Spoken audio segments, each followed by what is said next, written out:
So clearly, diving was my movement. And you'd think that someone like me who used to train for 7 hours a day, 6 days a week, would be one of the most mentally well people around because of all of that movement. But that wasn't the case in my experience. In the Olympic Games in Sydney in 2000, I ended up 4th. And I knew that you couldn't get any closer to my dreams.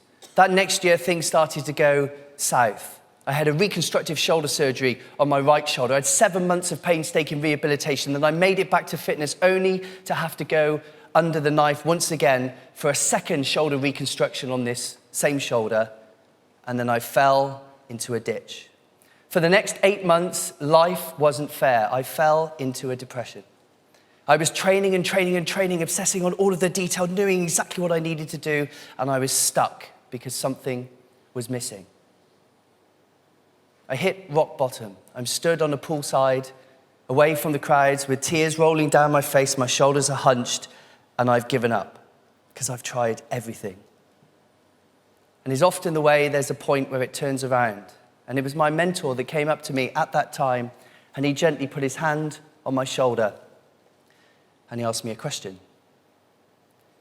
He said, Leon, remind me, why do you do this sport?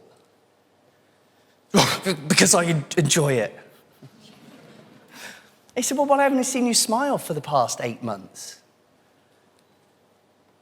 And that was it. The reason I chose the sport in the first place over all of the sports I went into when I was young is because I enjoyed it. And because of the stress and the pressure that I was putting myself in, I was stuck in that negative spiral.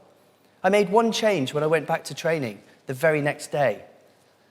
I put a smile on my face, and it was like that. It was a forced smile to start with, but that negative spiral very quickly started to go the other way. I found the joy in the movement once again. Every single training session, every single dive, every single weight I lifted, I found that didn't make it easy, but I found the joy in it. And that negative spiral went the other way, and I was back on track after my Olympic dreams.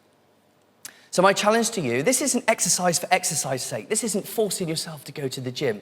This isn't movement for movement's sake. This is find your movement, the movement that fills you with joy.